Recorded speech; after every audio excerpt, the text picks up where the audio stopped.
Hi everybody, welcome to this short video on my feedback for one of your rough drafts, and thanks for volunteering your work.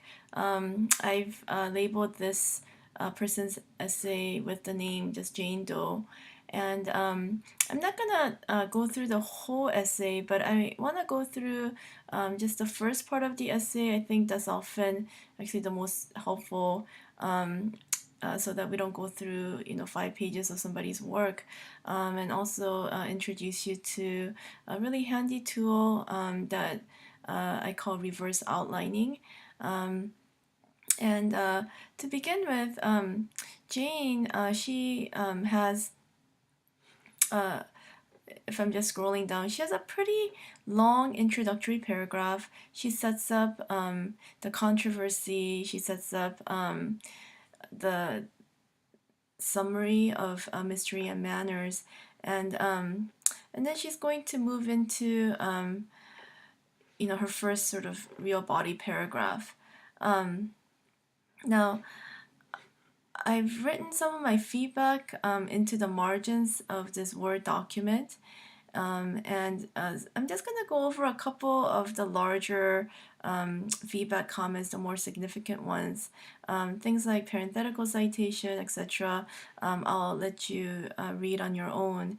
But I guess my main feedback for the introductory paragraph would be where Jane shifts from the they say into I say.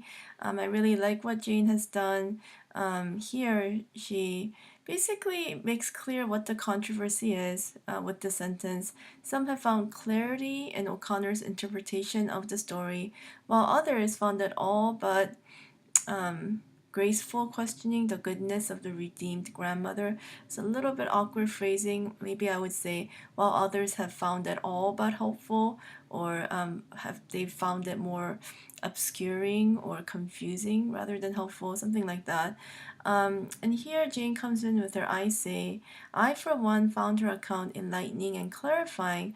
O'Connor says the grandmother found grace and in this moment became a good woman. So I believe her. My comment for Jane here is that this is a crucial moment where you come in with your own interpretation, but I feel like your evidence feels really weak here. You're basically saying that you find O'Connor believable just because she says so. So, so my feedback is, you have sort of a slightly different point that I feel like is really promising. And maybe you can incorporate this section into your thesis. Something like maybe you're trying to suggest that what O'Connor is really proposing is that the grandmother becomes good in kind of a spiritual, and what you use is the term anagogical sense of the word good, and that's why you find O'Connor to be convincing. I just feel like this "so I believe her" statement kind of falls flat.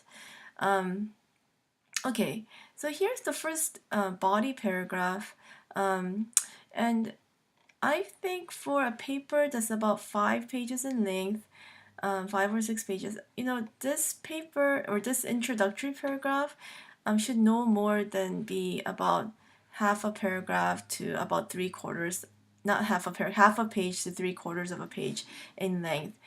In other words, this introduction is a little too long, and your first body paragraph is a little skimpy. So my suggestion here is that you should move some of the paraphrasing of O'Connor's ideas from the intro paragraph. You have a big section where you just summarize O'Connor. I would just move that like into this section so that your reader can understand what her interpretation, and you can elaborate on why you find it to be enlightening.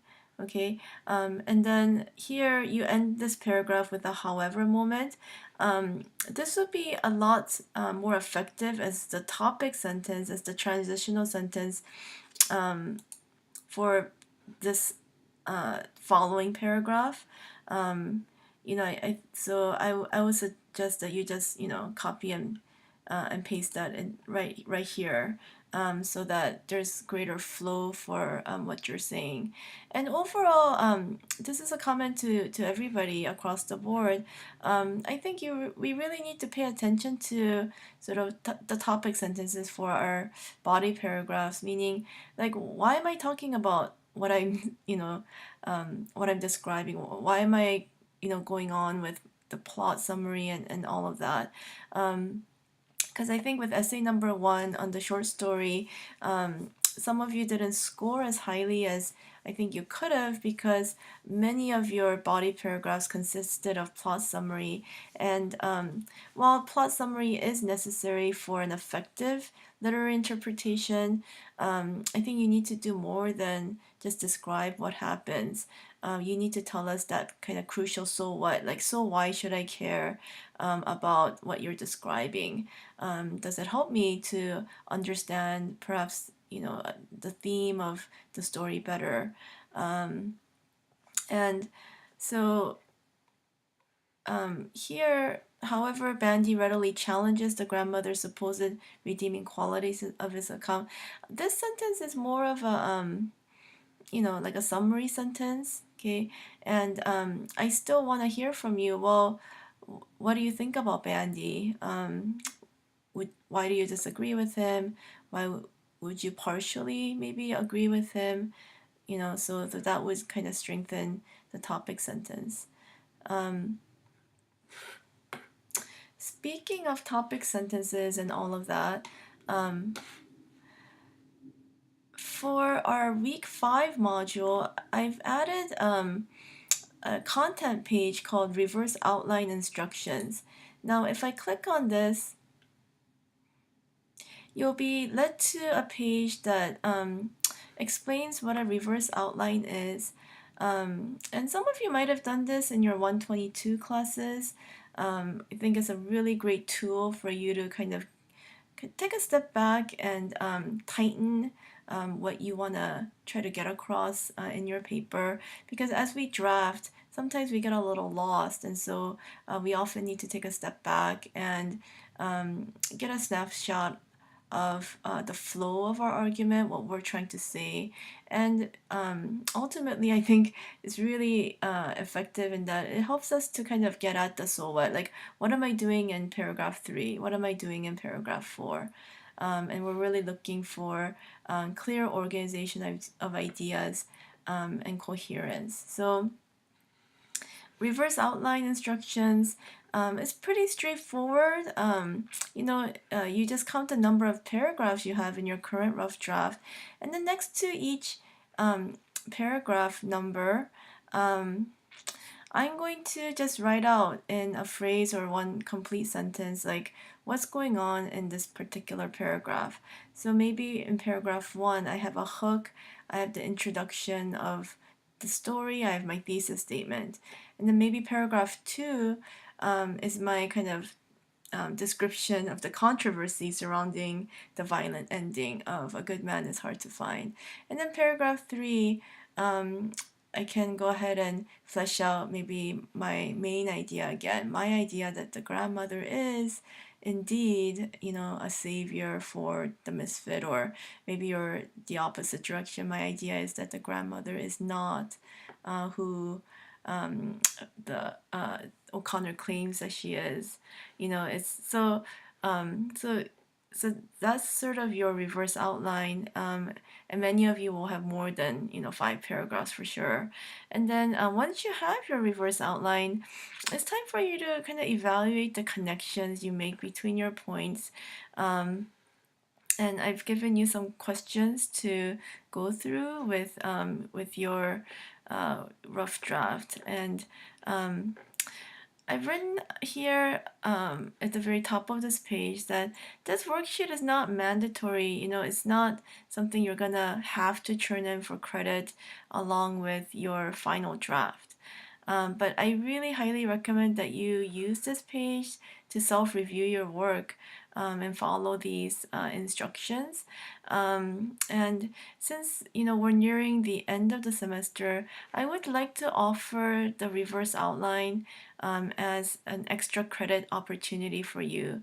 So this would be like maybe our essay is worth 100 points, right? And so if you do the reverse outline fully, you email it to me, or